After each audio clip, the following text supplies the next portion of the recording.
બીજી વાત એવી હતી કે ભાઈ કે પ્રકાશભાઈને ગબ્બરભાઈ બ્લોક કેમ કર્યા, બરાબર? તો હું તમને એ વાતનું ઉદાહરણ આલું, બરાબર છે? કે બે મિત્ર હતા,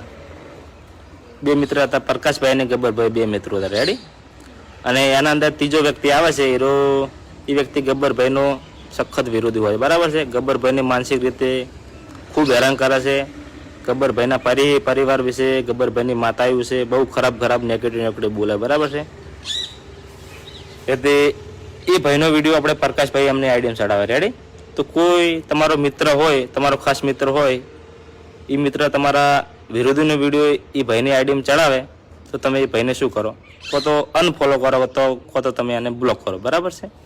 તો સ્વાભાવિક રીતે વાત છે ભાઈ કે કોઈ વ્યક્તિનો વિડીયો ના ગમે તો ભાઈ તમે એને કહો તો અનફોલો કરો, કહો તો બ્લોક કરો, બરાબર છે?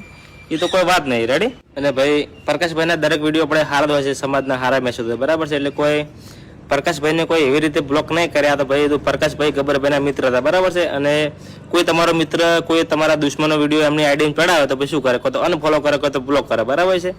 એટલે ગબ્બરભાઈને ભાઈ એ વિડીયો ના ગમે તો પ્રકાશભાઈને બ્લોક કર્યા. એક વાત ભાઈ રે કે ભાઈ જો કોઈના પર ધણી નહીં, બરાબર છે? પ્રકાશભાઈ એમના મરજીના માલિક છે, રેડી? અને ગબ્બરભાઈ પણ એમના મરજીના માલિક, બરાબર છે? જો પ્રકાશભાઈને વિડીયો ગમે તો પ્રકાશભાઈ એમની આઈડી વિડીયો ચડાવે, બરાબર છે? અને ગબ્બરભાઈને હીરો વિડીયો ના ગમે તો ગબ્બરભાઈ પ્રકાશભાઈની આઈડી બ્લોક કરી, બરાબર છે? એ તો સ્વાભાવિક રીતે છે ભાઈ કે તમને કોઈનો વિડીયો ના ગમે તો ભાઈ તમે એની આઈડીને અનફોલો કરો, કહો તો બ્લોક કરો, બરાબર છે? એ તો કોઈ વાત નહીં, બરાબર છે?